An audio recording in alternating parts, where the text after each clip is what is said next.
Good morning. My name is Morris Stocks, and I have the privilege of serving this university as Provost and Executive Vice Chancellor. Going off script just a little bit, I've been here long enough to remember that not too long ago it took about 15 minutes for you to proceed in, and this year I think we set a record at 40 minutes. And that's a sign of the wonderful success we're having at this university. Congratulations to all of you.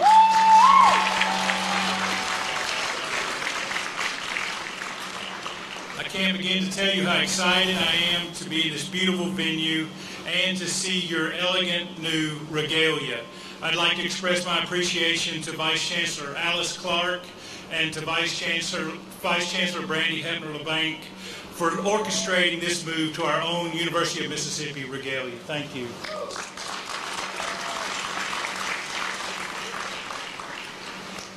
It's now my great pleasure to introduce the 17th Chancellor of the University of Mississippi, who will preside over his first commencement ceremony. Please join me in welcoming Dr. Jeffrey S. Vitter.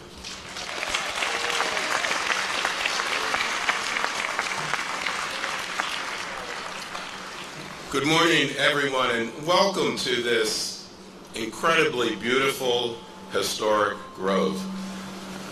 The view from here is so spectacular. I hope you indulge me. I'd like to take a panoramic photo, so would everyone please smile and remain smiling?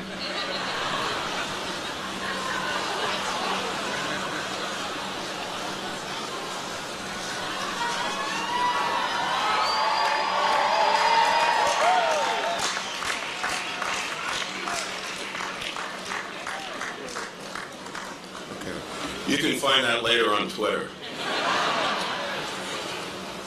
Today is the pinnacle of the academic year. It's the day we recognize the success of our students, their families, our faculty and staff. It's a day to be enjoyed and remembered, a happy day for all of us. And by the way, any guests who are still standing may feel free to sit in the available seats behind the students. So I think there are 3 over there. The first Ole Miss students were here for commencement 163 years ago. Through this ceremony, we continue the worthy tradition of recognizing achievement. Robert Brady Bramlett, who will receive the Bachelor of Arts degree in ceremonies today, will lead us as we sing our national anthem. Would you please stand?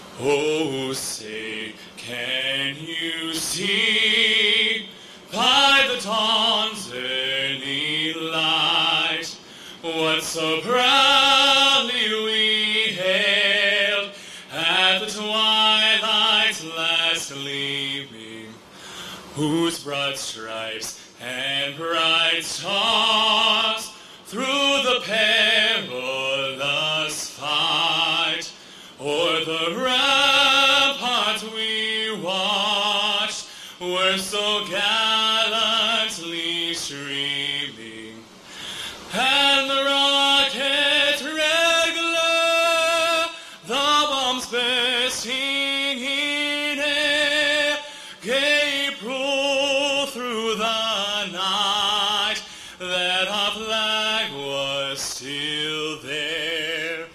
Oh, say does that star-spangled banner yet wave o'er the land of the free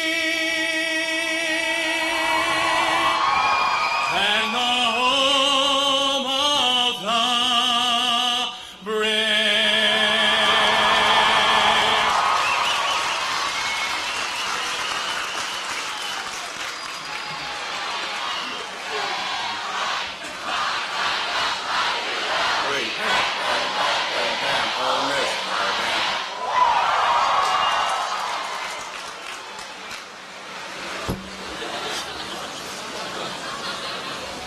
Thank you, Brady. You have great pitch.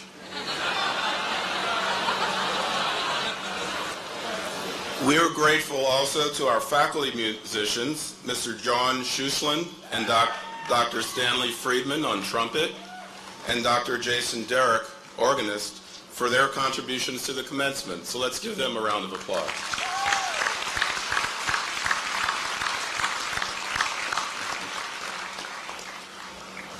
We welcome the families and friends of the graduates to campus, and we give thanks for this incredibly beautiful day.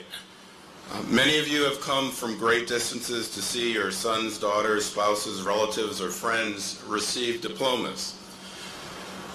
We know our graduates are grateful for your support and encouragement. Graduates, it is traditional now for you to stand and express appreciation to those who have loved, encouraged, and supported you during your years here at Ole Miss.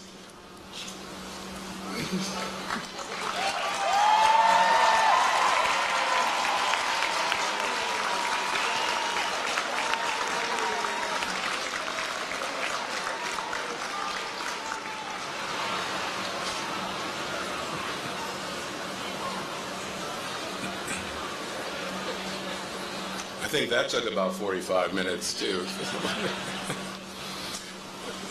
The men and women of our faculty have committed their lives to teaching, research, and service, transforming lives, creating new generations of leaders like you to go forward. They have taught, challenged, nurtured, and inspired our graduates while helping them prepare for the future. They have also established friendships that will continue for life. Will the faculty please stand and let us express our appreciation to you.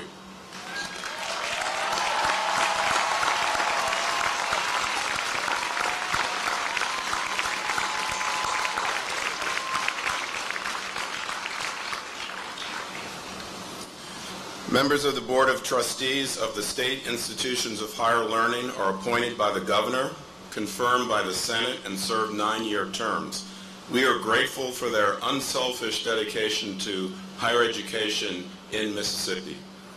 Today we are pleased to have Mr. Alan Perry, immediate past president of the IHL Board of Trustees, and Mr. Shane Hooper to represent our governing board and join us in our platform party. Please join me in welcoming Trustees Perry and Hooper.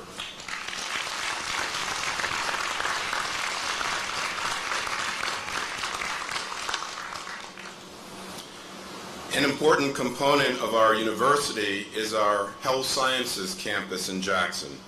The University of Mississippi Medical Center houses 5 of our schools, including medicine, dentistry, nursing, health-related professions, and the graduate school in the health sciences, as well as a key part of pharmacy. Leading that campus is Vice Chancellor for Health Affairs and Dean of the School of Medicine, Dr. Luann Woodward.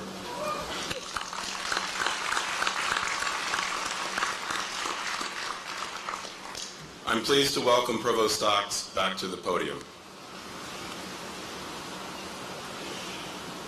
Thank you, Chancellor Vitter. I'm pleased to introduce the distinguished and dedicated platform party who lead the university and join us to commend our graduates. As I introduce you, would you please stand and remain standing? And I'll ask the audience to hold your applause until all have been introduced.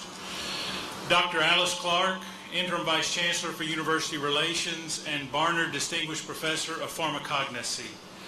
Mr. Larry Sparks, Vice Chancellor for Administration and Finance. Dr. Noel Wilkin, Senior Associate Provost and Professor of Pharmacy Administration. Dr. Don of Law and Mitchell McNutt Sam's Distinguished Lecturer was the recipient of this singular honor. Dr. Zarnetsky, would you please stand and be recognized?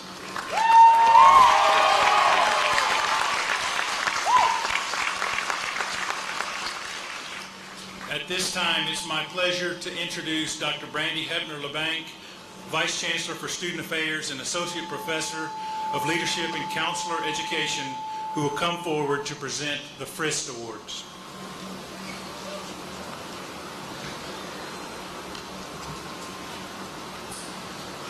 For 2 decades, the Frist Student Service Award has recognized university employees who go above and beyond the call of duty to demonstrate their commitment to students.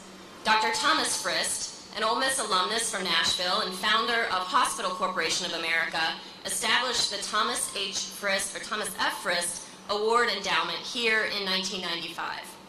The cornerstone of Dr. Frist's success was his emphasis on service, whether as a physician, a CEO, or a volunteer.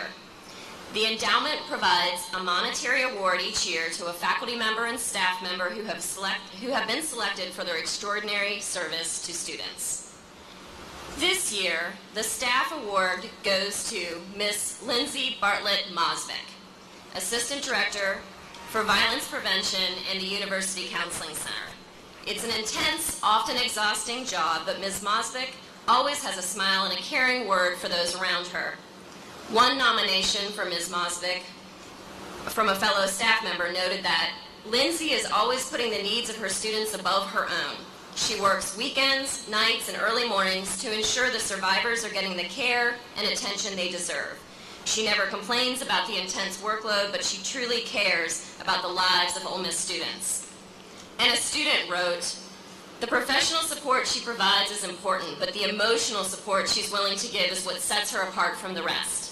I am convinced that if financially able, Lindsay would work for free." That's how much she cares about our students. Don't worry, Lindsay, we won't make you work for free. Ms. Mosvik has certainly had a big impact as she's only been employed at Ole Miss since 2013. She was a visionary for and serves as the staff advisor for Rebels Against Sexual Assault, the student organization that helps raise awareness about sexual assault and implements peer education programs. Last year, she received the Students First Award at the inaugural Women's Empowerment Awards in recognition of her outstanding work. She epitomizes the ethic of care that our university personnel are known for. Please join me in honoring Ms. Lindsay Bartlett Mosvik.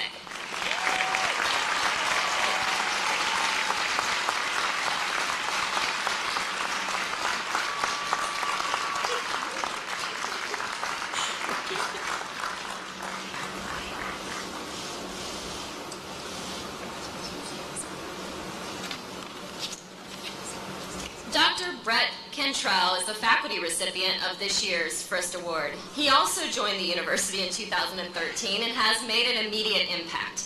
He teaches students in his role as assistant professor in the Patterson School of Accountancy. Dr. Kentrell, who earned his bachelor's and master's degree in accountancy here, also serves as faculty advisor for our campus chapter of the National Association of Black Accountants. In this role, he works to foster a sense of community for African American students in the school and helps them develop their professional skills. One nomination letter from a graduate student illustrated how seriously Dr. Kentrell takes this role. Dr. Kentrell not only does his duties as NABA advisor, but he goes above and beyond, the student wrote. He has generously opened his home to all of the NABA on numerous occasions and is always willing to help us when needed. He's even donated money to start the Patterson School Minority Summer Scholarship. In another nomination, a former student wrote, "Dr. Kentrell has worked diligently to always keep our best interests at heart. He has been a voice for our community." Faculty members who put this much of their lives into ensuring that students get the most out of their time here are what make this university such an amazing place. Please join me in honoring Dr. Brett Kentrell.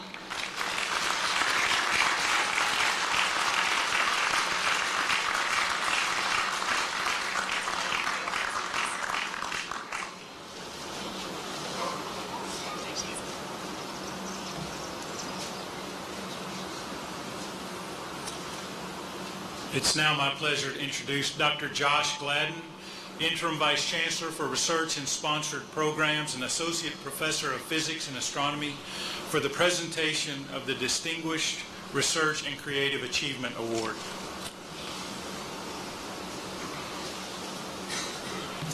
Thank you, Provost Stocks. It is a great honor and privilege to announce the 2016 recipient of the University of Mississippi's Distinguished Research and Creative Achievement Award. Before I announce the award, I would like to thank the Pharmaceutics International Corporation for its generous sponsorship. Syed Abedi, CEO of PII, is an Ole Miss alumnus, and his support of the university led to the establishment of this award in 2008. Thank you, Sayad. Each year, the Distinguished Research and Creative Achievement Award recognizes a faculty member for extraordinary career achievement. This faculty member is someone whose career and achievements have generated national and international accolades, who has been a leader in their chosen field, who has inspired and encouraged others, who is admired and respected by their peers, and who has made an outstanding lifelong contribution to their field and to our institution. This year's award goes to Dr. Ikhlas Khan, an internationally renowned leader in natural products and botanical research. Dr. Khan is the Associate Director of the National Center for Natural Products Research. Additionally, Dr. Khan serves as the Director of NCNPR's FDA Center of Excellence for Botanical Dietary Supplement Research, and as Director of the Sino-US Traditional Chinese Medicine Research Center. He is a research professor of pharmacognosy, research professor in the Research Institute for Pharmaceutical Sciences, and research professor and coordinator for the Natural Products Research Center for the Center of Water and Wetlands Research. Today's award is not the first time that Dr. Khan has received a major accolade. He is the recipient of 2 special citations from the FDA Commissioner. Those citations recognize the importance and quality of his work, and they also recognize his efforts to promote dialogue with the government and industry in India, China, and other countries. Dr. Khan's additional awards include the American Botanical Council's Norman Farnsworth Award, the American Society of Pharmacognosy's Varro Tyler Prize, the American Herbal Products Association Herbal Insights Award, and just last year, Dr. Khan received the 2015 International Association for the Study of Traditional Asian Medicine Zandu International Award for the excellence in the field of Ayurvedic and natural products. Dr. Khan joined the University of Mississippi in 1992 as a research scientist. His research has resulted in over 600 publications, 670 presentations at scientific conferences, and he has given over 100 invited lectures. He has been awarded 5 visiting professorships and received an honorary degree from Hamdard University in New Delhi, India.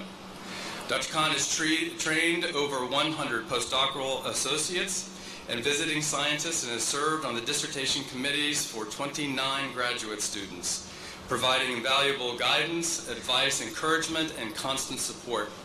He serves as the principal investigator for NCNPR's cooperative agreement with the Food and Drug Administration, a project that has been continuously running for 16 years and received over $30 million in funding.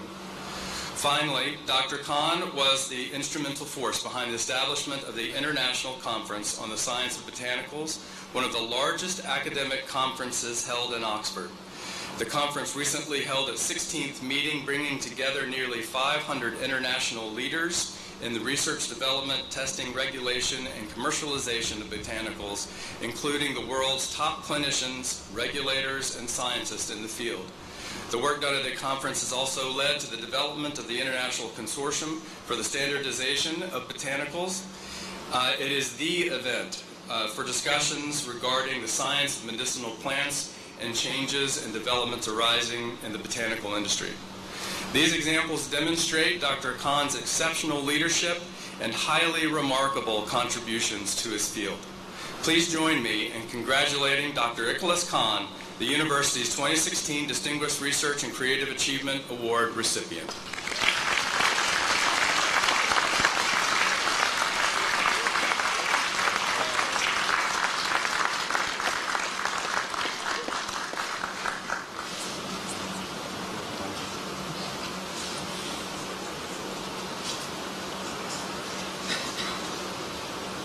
The president of the senior class is Ms. Mary Kate Berger.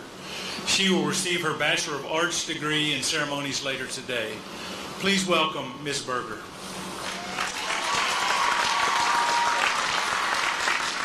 Thank you, Provost Stocks. I promise I'll be brief, but I just want to reflect on our time here at the university. 1 Mississippi, 2 Mississippi, 3 Mississippi, 4 Mississippi. That's how fast the past few years have gone by. And I honestly wish that I would have listened when everyone told me that college would be over in the blink of an eye. Or in this case, 4 Mississippi seconds. This day marks a great accomplishment. And the amount of time each of us has spent working towards this moment is immeasurable. Today, I want to focus on the thing I feel that has benefited us the most being students at the University of Mississippi. We have learned to be rebels. No, I don't mean the Merriam-Webster definition. I mean that we have learned to go against the status quo, and we have learned the true meaning of the creed. We have learned to respect one another, and that it is not always easy or possible to be fair, but it is simple to be civil. We have gained the knowledge to understand the importance of holding ourselves to a high standard of personal and professional integrity. We have been challenged to be honest not only in academics, but in life, and we have seized the opportunity of academic freedom to improve ourselves, our community, our university, with the meaningful work that we do. We have contributed to the sustaining of the beauty of our campus through the good stewardship of our resources. During our time here, we have had to make tough decisions, and we have had to stand up for what we believe is right. As we leave the spot that ever calls, I charge each of you with the task of remaining a rebel in your everyday life.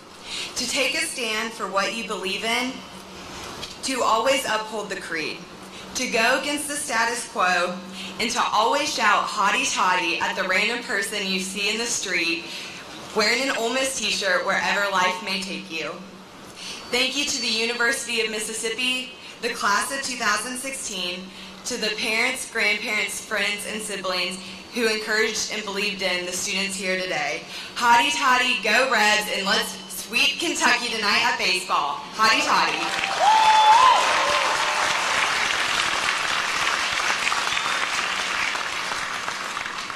Thank you, Mary Kay.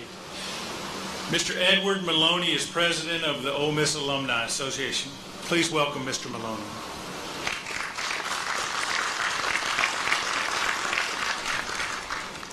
Thank you, Morris.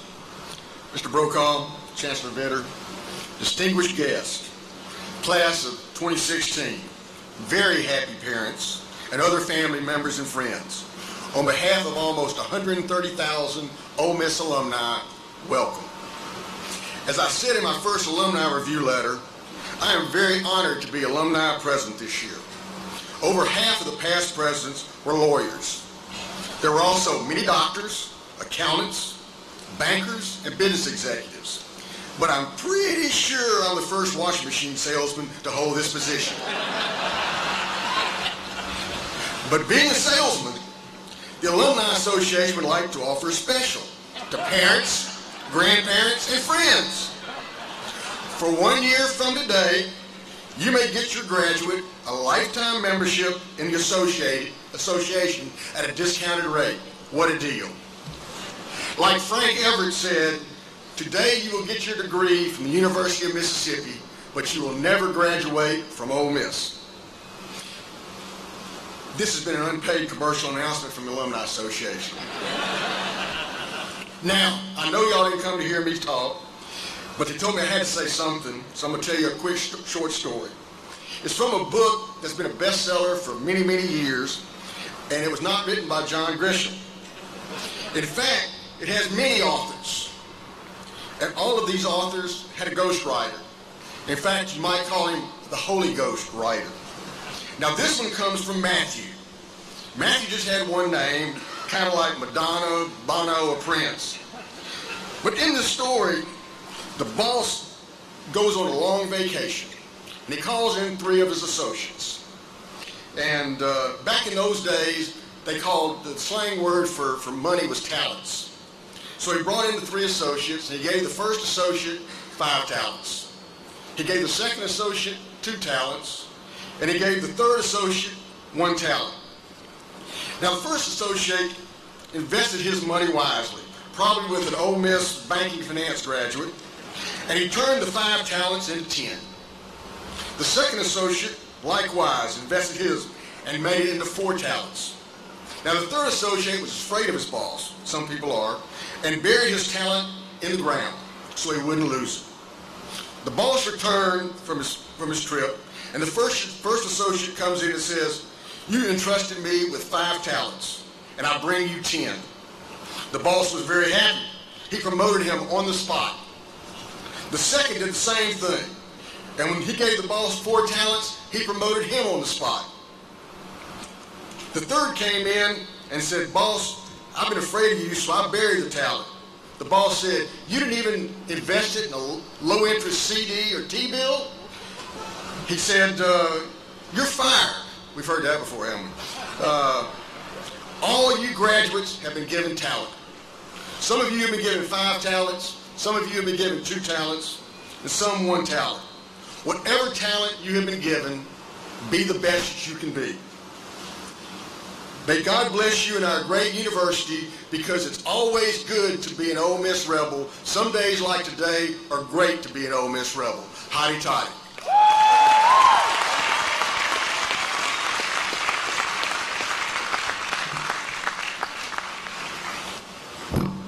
Thank you, Mr. Maloney.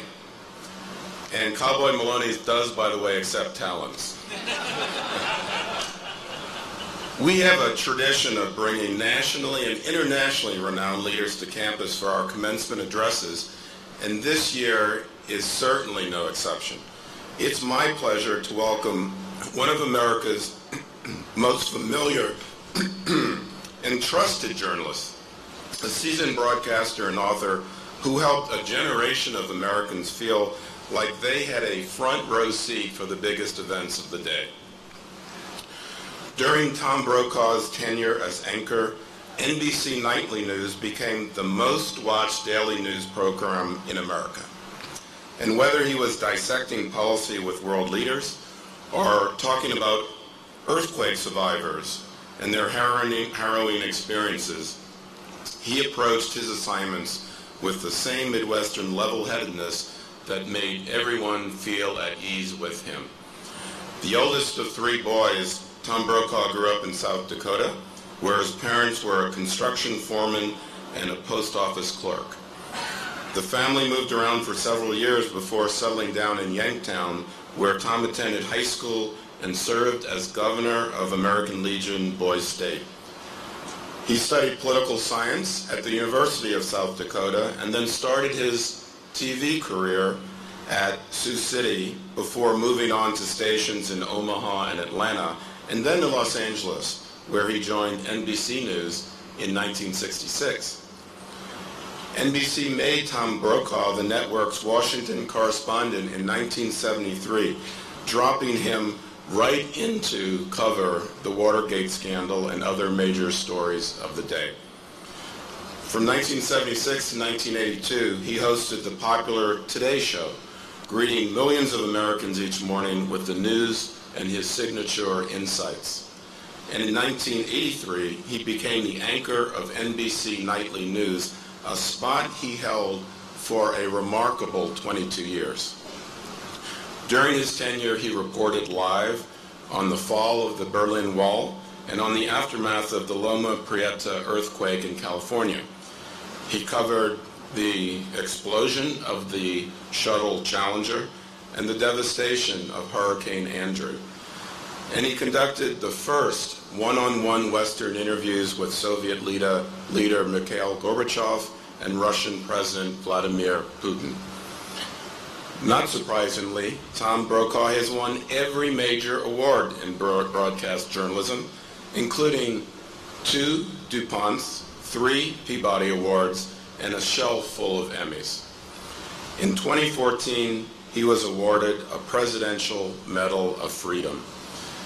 Since leaving the anchor chair, he has done documentaries for the Discovery Channel and the History Channel, and hosted the baseball documentary series, The Boys in the Hall, for Fox Sports Net. But his gift for storytelling is not limited to the broadcast medium. He is also an acclaimed author. He's best known for The Greatest Generation, profiling the courageous men and women who grew up during the Great Depression, went off to help win World War II, and then came home to transform our country into the greatest nation on earth. His other books have chronicled other decades and their memorable characters, but his latest book is his most personal.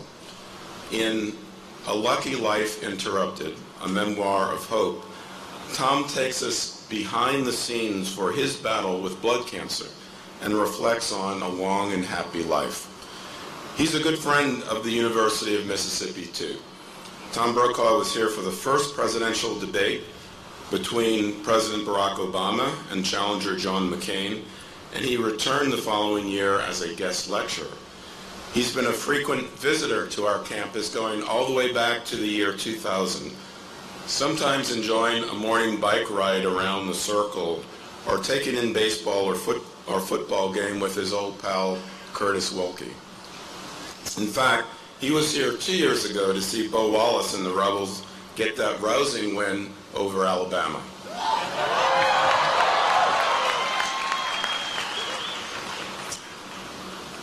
In fact, he said that every Alabama game he's gone to has been a loss for Alabama. So we're going to have you back in the fall, Tom. Another time he threw out the first pitch at an Ole Miss baseball game.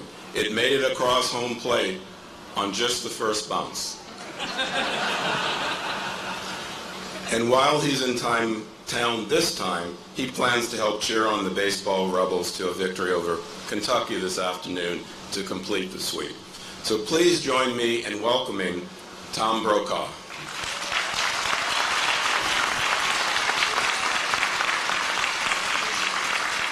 Thank you. Thank you all very much. I am honored to be here. There's nothing quite like, at this stage of my life, coming to a commencement ceremony anywhere in America in the spring and looking out on the tapestry of the American dream, because that's what you represent. Students and parents and grandparents and friends alike. No other nation on earth has the magnitude of these kinds of ceremonies going on simultaneously across America. State universities and private, Ivy League schools and junior colleges.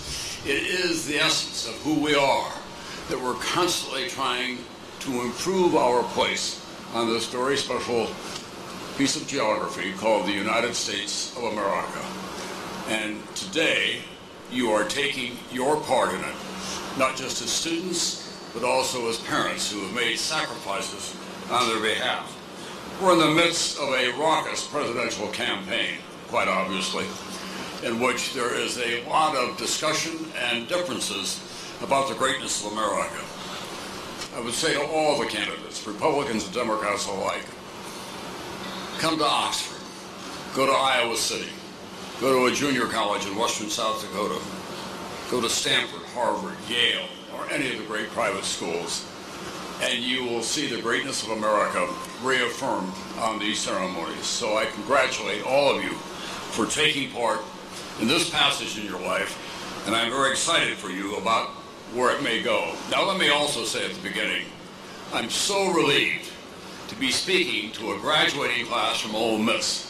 If I were speaking at Alabama, I would have to use smaller words and shorter sentences.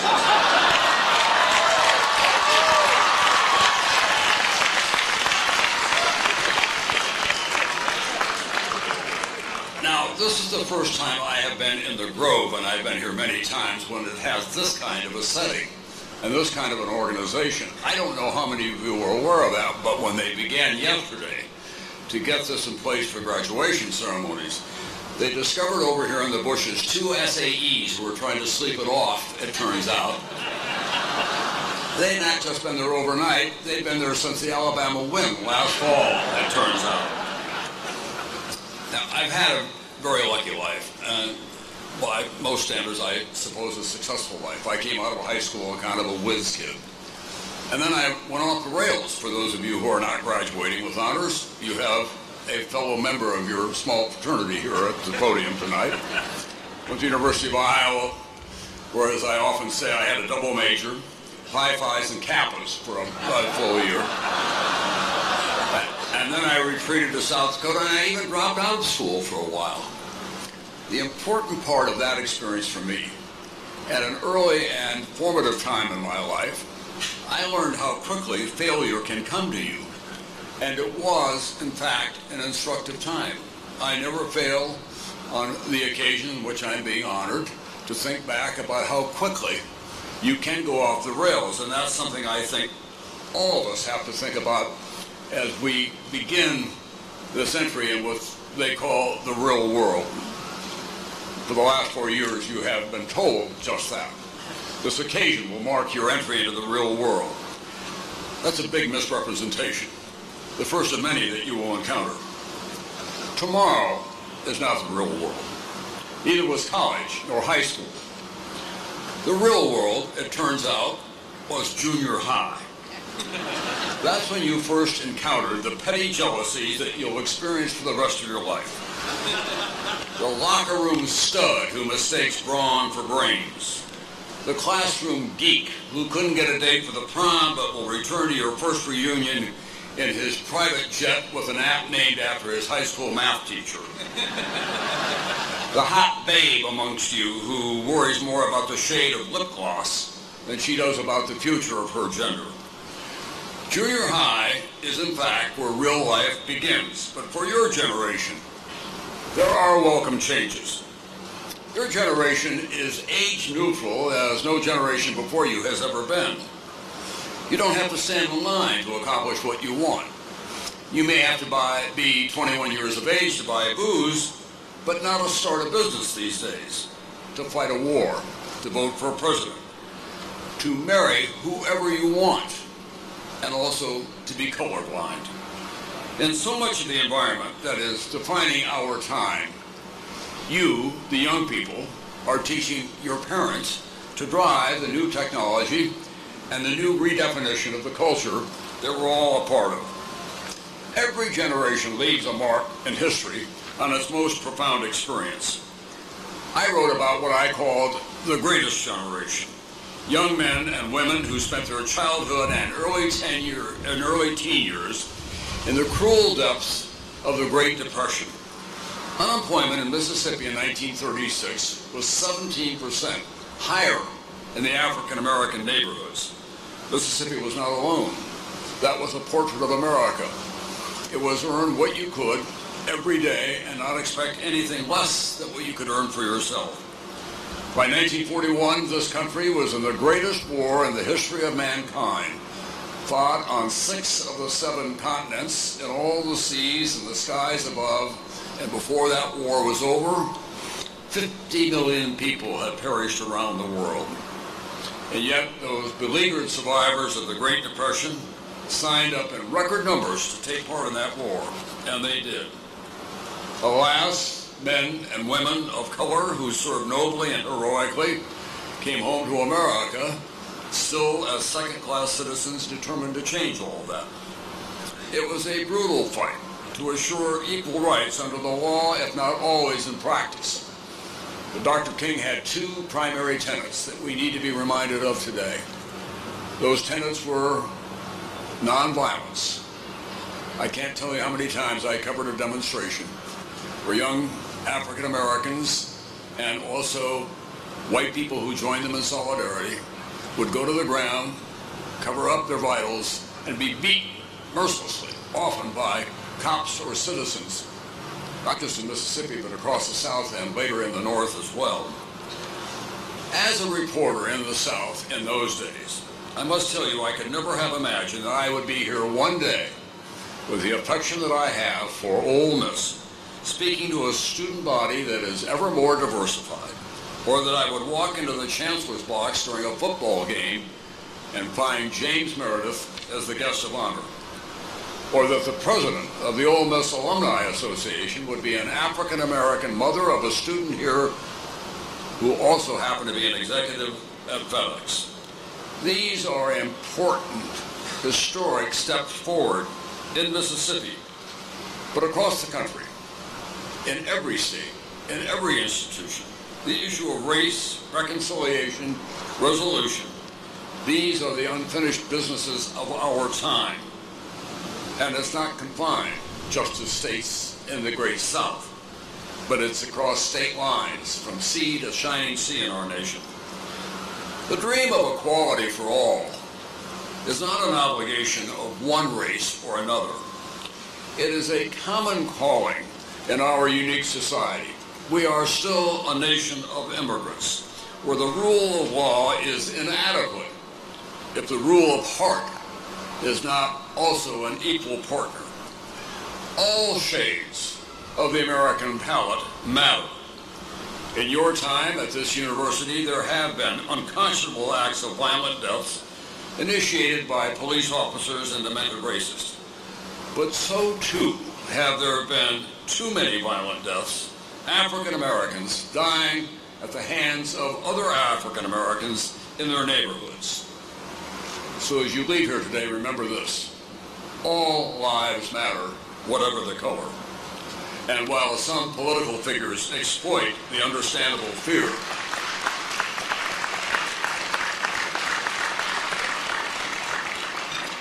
some political figures will exploit the understandable fear that arises from a single terrorist attack here or the tragedies recently in Europe. Too few of those same public figures, far too few, acknowledge the epidemic of violent, massive gun deaths in America. An elementary school in Connecticut, a junior college in Oregon, a Virginia college, a South Carolina church, and so many other places across the country. Inner cities that are ablaze with gunfire. Just today, there were news items coming out of Memphis about the record number of homicides in that community. I'm a long-time gun owner. I have a closet full of guns. I got my first one when I was 10 years of age. I'm still active in sport shooting, but I'm appalled by the determination of organizations and individuals to arm more people without any appreciation of the consequence of ever more lethal weapons in our midst. More guns and more firearm tolerance will mean more homegrown acts of terror. Yes, we have a constitutional right to own guns. I believe strongly in the Second Amendment, but with that right comes the personal obligation to be on guard against the promiscuous use of guns, not to pretend that no limits means no trouble. No one is going to take my guns away. The Second Amendment is here to stay. But common sense and prudent use are marks of an enlightened people, with or without that constitutional amendment. I appeal to you beyond guns and violence to get involved in the issues of the day dividing our country, because you are uniquely qualified as a young generation to have an impact on my generation. The digital universe is the single most powerful form of communication ever invented, and we are still in the seminal stages. In every aspect of human endeavor, communication, social, science, academic, commerce, political, research, the digital universe is the sun and the stars. It's a new universe, and it's just getting underway. It's also a universe with some built-in perils. To those of you who at this moment are texting or tweeting or checking your email or taking selfies, remember, this is not a private exercise. For one of your classmates this past spring, it was a very expensive embarrassment. He was contrite. The fact is, he was not alone. Everything that you thumb into this mysterious universe is available to the determined, and moreover, it is there forever. These are instruments of great convenience, great value, and great service. But in a way, they're also weapons, locked and loaded. Gratuitous comments, lies, slanderous attacks are consequential. It is your obligation of your generation that is defining this new universe to be constantly on guard and engage with one another about the wise use of the digital universe. And just because it is all dressed up and appearing on the internet does not make it true. We have a woman who works for us in Montana on our ranch in a really remote area. She's primarily interested in being a Western woman caring for the cows and the gardens and taking care of the ranch. But about twice a week she goes on the internet and then walks across the bridge with her eyes as white as saucers and says to me, "You're not going to believe what I read on the internet today." My response is always the same. "You're right, Karen. I'm not going to believe what you read on the internet today." Too much of what we get these days does not have a filtration process. That's our obligation. Too much is the work of a twisted mind. I always think of that mythical figure sitting somewhere in his basement, in his underwear, drinking Jägermeister and run shots, still ticked off that he couldn't get to a date to the prom when he was in high school. And he was going to get even on his blog. To heck with the truth or the veracity of what he is saying. I believe that the internet is a great gateway to civilization because it can unite the world in the values that in America we hold most dear. Many sites are instruments of companionship and common cause, communication and comedy across generations. I have a hipster granddaughter who has just finished her freshman year at Columbia. About 6 weeks into her first term, I texted her, "Are you Phi Beta Kappa yet?" She immediately wrote back, "No, Tom, have you won the Nobel Prize yet?" It's that closing of the generation gap that I hold most dear. The digital universe, after all, is no place for a generation gap. Still, as someone who has lived in both worlds and has been excited by the world that I inherited at a younger age and by the world that you all now are such a critical part of, you must remember this.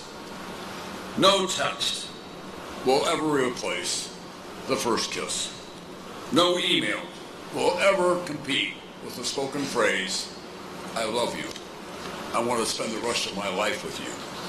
No selfie can ever take the place of her holding a first child moments after birth. Life will always be most rewarding when real and not virtual emotions are involved. Finally, for the rest of your life, Ole Miss will be a prominent part of your formative years. You'll go to great parties and you'll think, "Not bad, but it's not the Grove." Ole Miss is a special place in this state that has a part of its great history, a distinguished roster of literary stars and journalists and physicians and teachers and lawyers and politicians, Miss Americas, athletes and businessmen, philanthropists and musicians.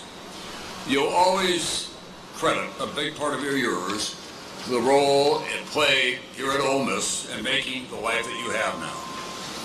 So I encourage you to take from here what you have learned and always dedicate a part of your life to lifting fellow Mississippians to a higher station on a scale that was not available to them on how we measure civil progress by tolerance, education, economic opportunity, social acceptance. Take as much pride in where Mississippi ranks on those metrics as it does in the national football standings. It is no secret that Mississippi still has some gains to make, as all states do, in these areas. But it is a world of possibilities, from the culturally and agriculturally rich soil of the Delta to the piney woods on the other side of Jackson, to the roiling surf of the coastal waters. Finally, as you leave here, for what we all hope will be a life of accomplishment, happiness, prosperity, take a moment today and think about fellow Mississippians your age who cannot be here because they are at this moment in uniform, in harm's way in distant lands, in Iraq and Afghanistan and secret places as special forces. They're all volunteers determined to protect what you hold dear. They're less than 1% of the population.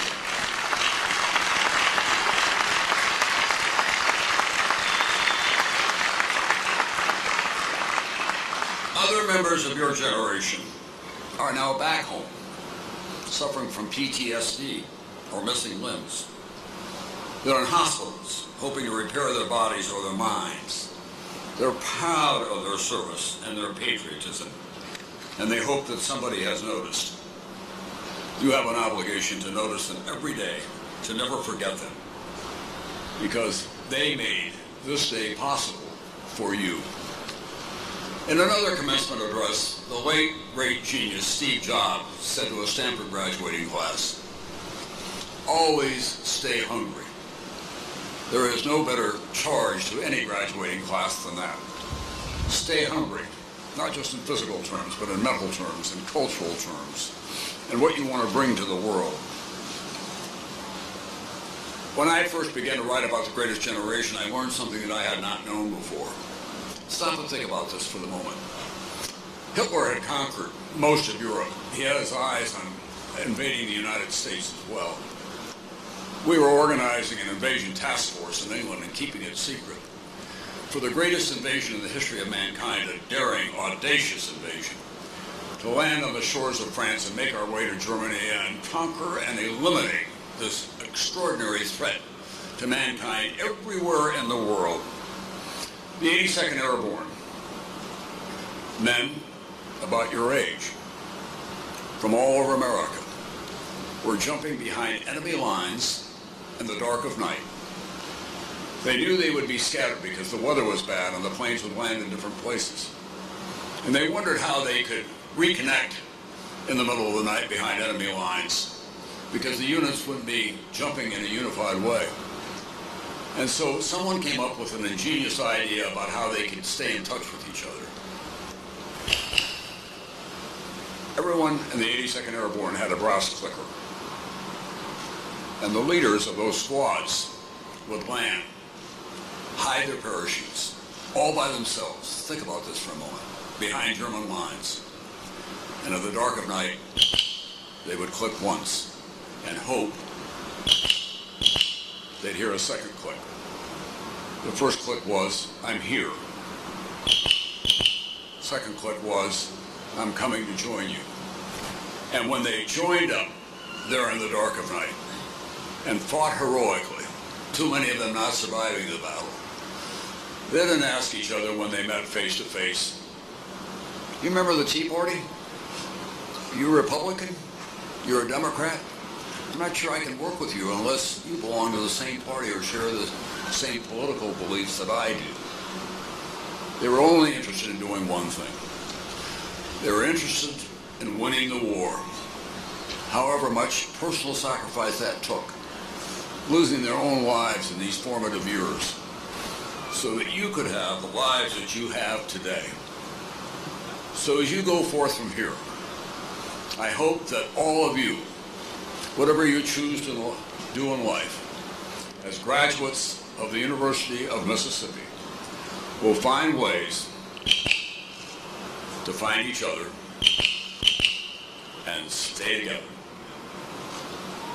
Thank you very much. Go Red.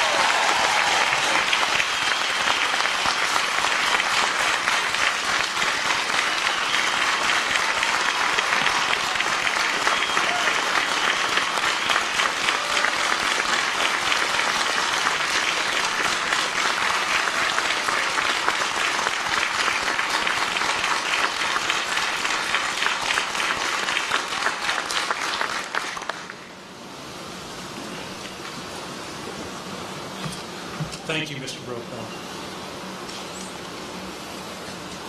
We will now confer degrees on all candidates for graduations.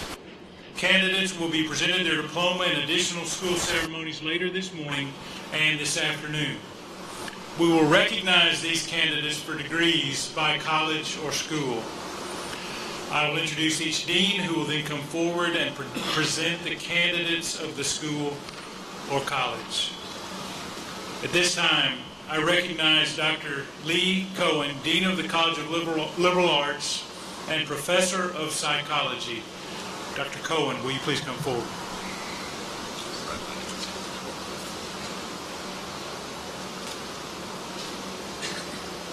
Thank you, Provost Stocks.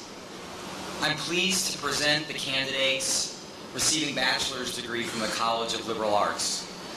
Candidates, would you please stand and remain standing?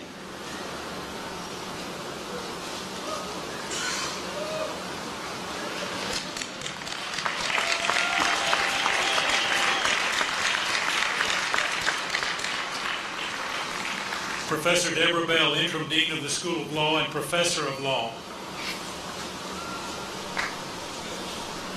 Thank you, Provost Stocks. I'm pleased to recommend the candidates for the degree of Juris Doctor. Will you please stand and remain standing?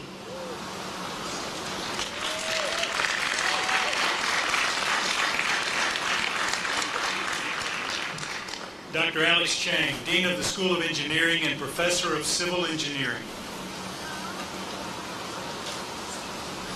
Provost Stocks, it's my great pleasure to present to you candidate receiving degree in the School of Engineering. Candidate, please stand and remain standing.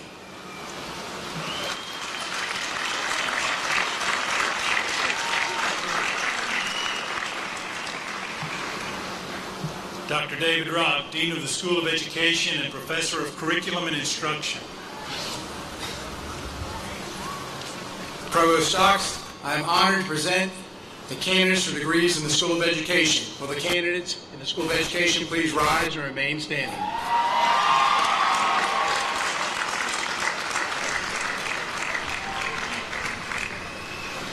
Dr. David Allen, Dean of the School of Pharmacy and Professor of Pharmacology. Provost Stocks, I am pleased to present the candidates in the School of Pharmacy, including those candidates receiving the Doctor of Pharmacy degree. Will the candidates please rise and remain standing?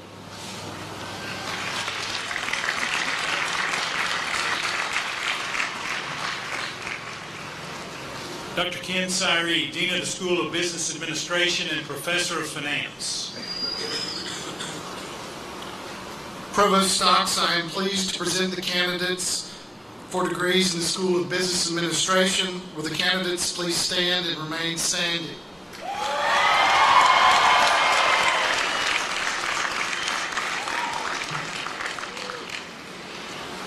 The Doctor of Philosophy, Doctor of Education, Doctor of Arts, Specialist, and Master's degrees are all awarded by the Graduate School. And in this time, I'll ask Dr. John Kiss, Dean of the Graduate School and Professor of Biology, to come forward.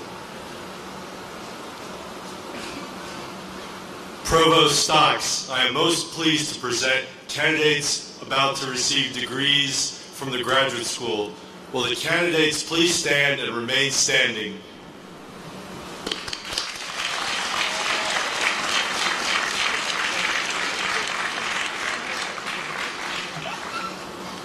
Dr. Mark Wilder, Dean of the Patterson School of Accountancy and KPMG Professor of Accountancy.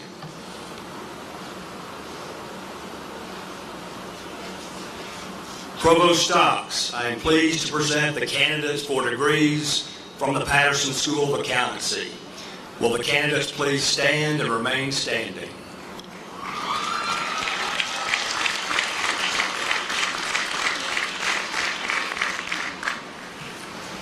Dr. Velmer Burton, Dean of the School of Applied Sciences and Professor of Social Work and Legal Studies. Provost Stocks, I'm pleased to present candidates from the School of Applied Sciences for their degrees. Will candidates rise and please remain standing? Thanks.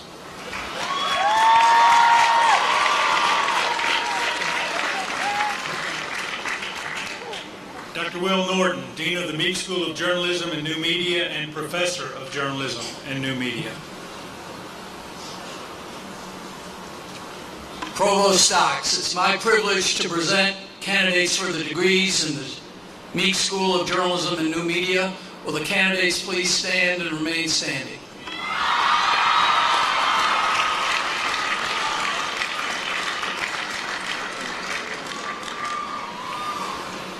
Dr. Tony Amiter, Dean of General Studies and Associate Professor of Management and Management Information Systems.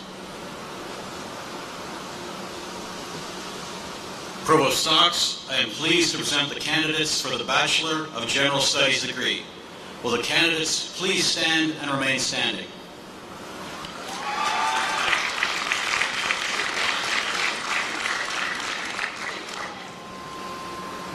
Chancellor Vitter, I have the honor to present these candidates who have been recommended by their respective deans and approved by the university faculty for the various university degrees.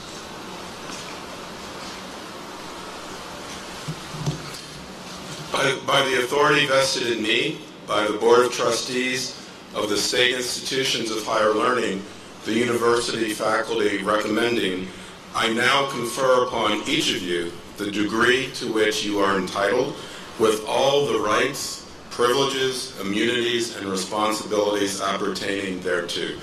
Congratulations to all of you.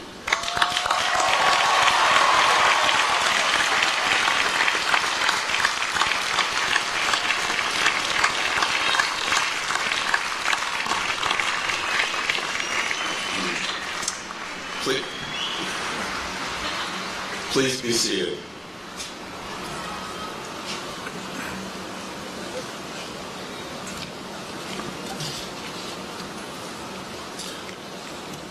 Across the world, these ceremonies are referred to as graduation or commencement.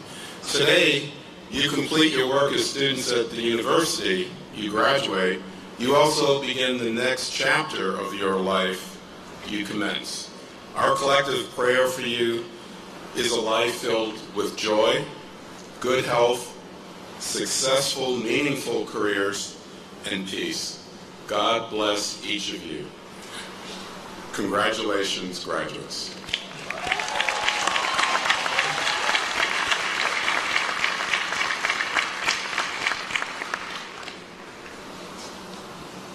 Well, congratulations.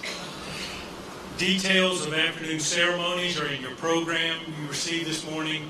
I hope you'll keep that as your copy of your afternoon program.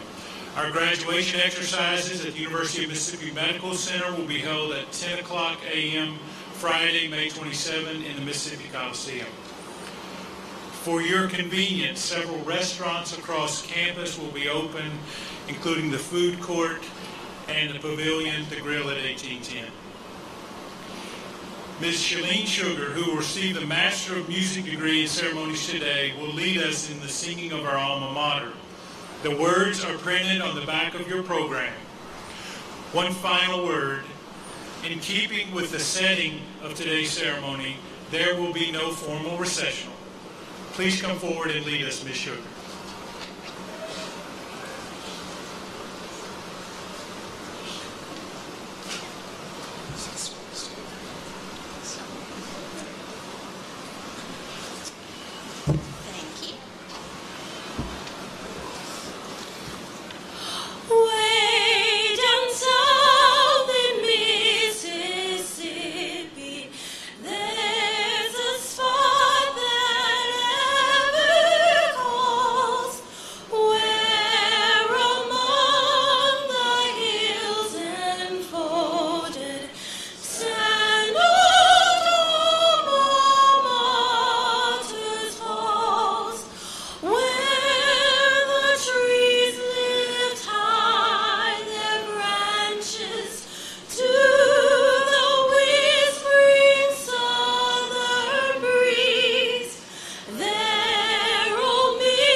You're dismissed.